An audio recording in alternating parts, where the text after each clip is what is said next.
Hi everyone, so we're back for another retrospective review. On this occasion, we're going to be reviewing the film White Noise. Now, this came out back in 2005. It was directed by Jeffrey Sachs and stars Michael Keaton. Ian McNeice is in this film. Deborah Kara Unger, I think if that's how you pronounce her name. The Canadian actress that who's been in various projects over the years. And this, is a supernatural horror thriller. And essentially, the whole premise of the film is surrounded, by the premise of EVP, which is electronic voice phenomena, which is, essentially picking up voice-like sounds that some believe are from the other side, or spirit voices.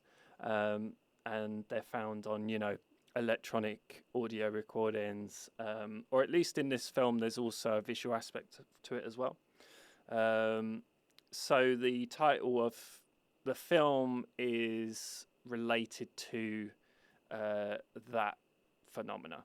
And yeah, as I say, Michael Keaton stars in this, and it centers around his character Jonathan Rivers, who's an architect, and he is married to his wife Anna, who's a best-selling author. And they also have he also has a young son that's from his previous marriage, but they're on good terms. There's and Anna, who is his new wife, is essentially newly pregnant. So essentially, it kind of, all seems well in the in his family, and everything's good. And then eventually, what happens is his wife disappears, and essentially he doesn't know what happens to her.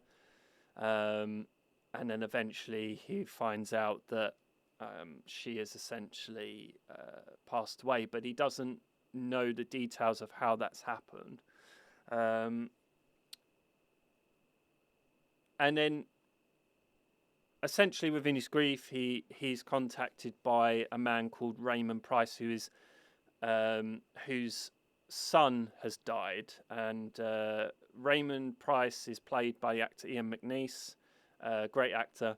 And so he's very much involved in this kind of electronic voice phenomena, and essentially he approaches Michael Keaton's character and says, look, I know you're suffering and grieving, but I got this message from your wife, and I think you should come by and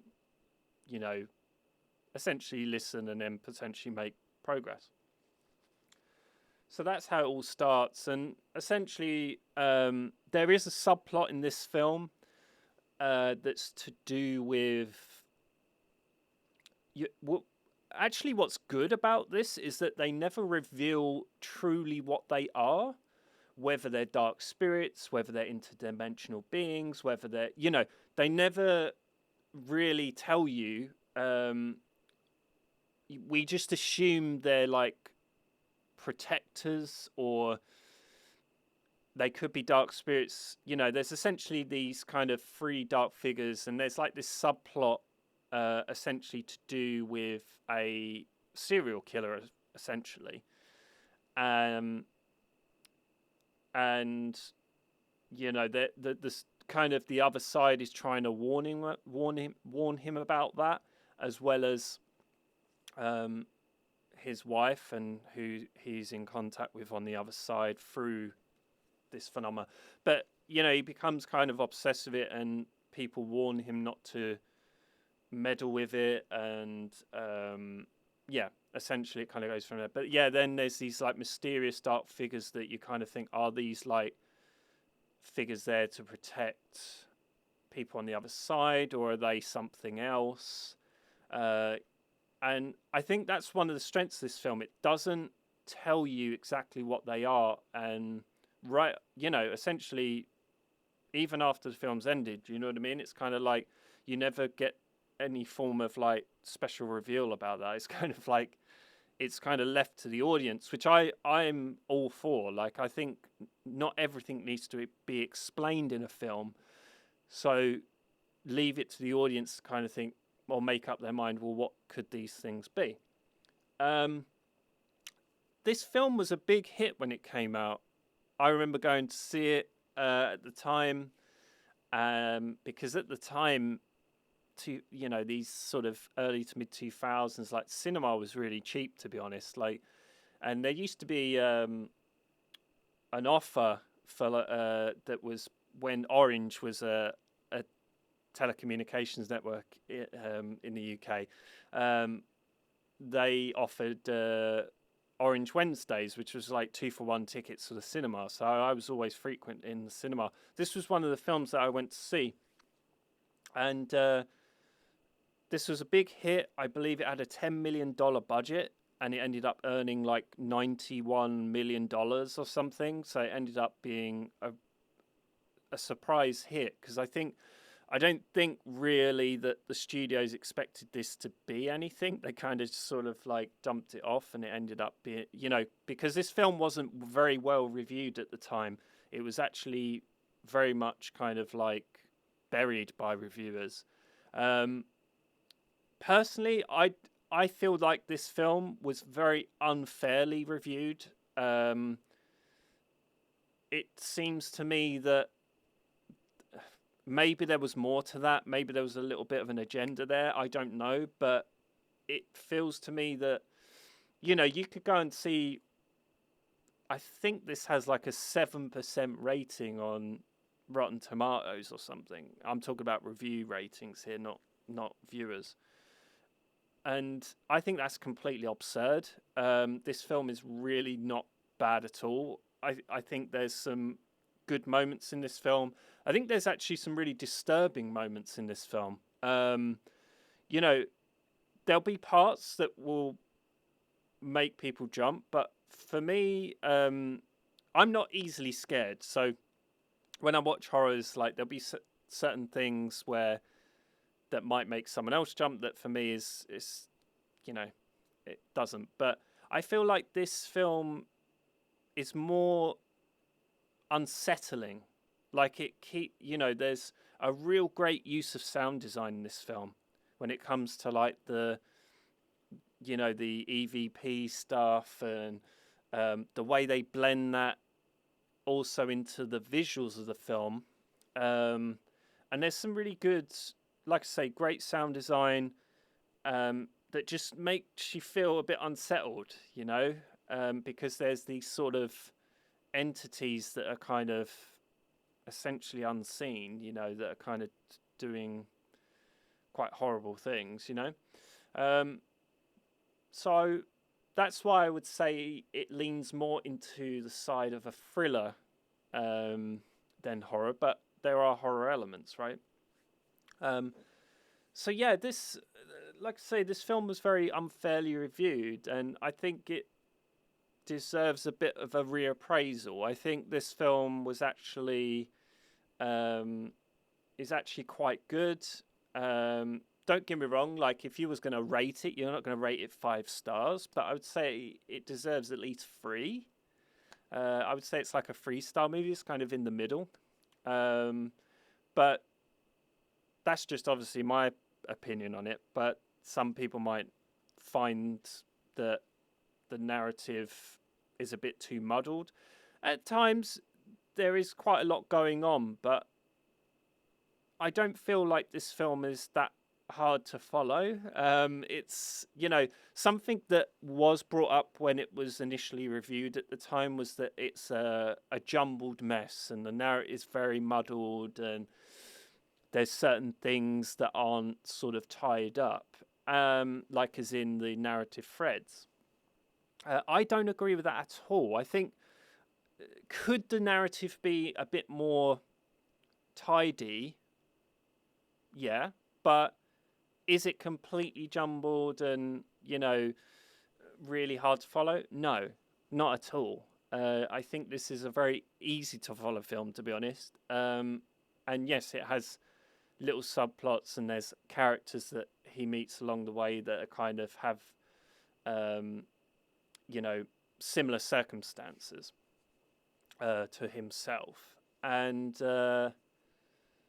yeah, and like I say, there's this sort of murderer subplot that's quite unsettling, and then there's these kind of free, whatever they are, dark beings or interdimensional beings that are involved in some aspect of it. But you know, it's yeah, I feel like this film, you know, deserves to be seen. I think, you know, Michael Keaton is brilliant in it. You know, he's great. I actually, the one thing I like about this film as well is that the acting feels very natural, in the sense like it's, you know, very natural on screen, like as in like you feel like you're seeing um people interact in real life, you know, like in terms of how they speak to each other. Like it doesn't feel as filmic. It's very like just very like when he's interacting with his family, or like when he's interacting with other people, it does feel very natural in that sense. um but yeah, look, I would recommend this film. You know, you got a spare evening, or like you want to just shut the lights off and you know, be a little bit unsettled, be a little bit scared. Um, it's especially if, you know, if you're kind of scared of those things like supernatural beings and all that kind of stuff. It's, yeah, I think this film deserves to be seen. I think it's one that, you know, also as well, what I would say is that with this film, um, this actually changed the way films were scheduled in terms of their release strategy for horror films. This was the film that changed that, because this film was dumped off, uh, you know, sort of during the winter dump months, as they call it. And it's usually one of the worst, like, they're usually like the worst weekends for releases, right? They kind of dump them because they don't believe in the film. This film actually, because it was such a success, it led to the studios having to reassess their release strategies, especially more so for horror films, and made them think twice about it. So there's another interesting fact about this film um, at the time. But yeah, definitely worth a watch, especially if you like kind of supernatural horrors and stuff. And I suppose you could, in some ways, say there's a little bit of murder mystery in here as well. But yeah, so that's White Noise from 2005, Michael Keaton. Give it a watch. Let me know in the comments what you think. If you've already seen it, what you thought of it. You know, maybe you've gone back to rewatch it, and like myself, you kind of have reassessed it, or whatever the case may be. If you like this video, hit the like button, hit the subscribe button, hit the bell for all notifications. Let me know down in the comments below, you know, if you enjoyed this review as well. It's always greatly appreciated, and I love being able to interact with people who watch my videos and get their sort of opinions and views on certain films. You know, it grows the fandom at the end of the day, and you know, of film, and you know, you start to create a nice community. So yeah, it's greatly appreciated on my part. But yeah, that's our retrospective review for White Noise, and I'll see you on the next one. Bye, guys.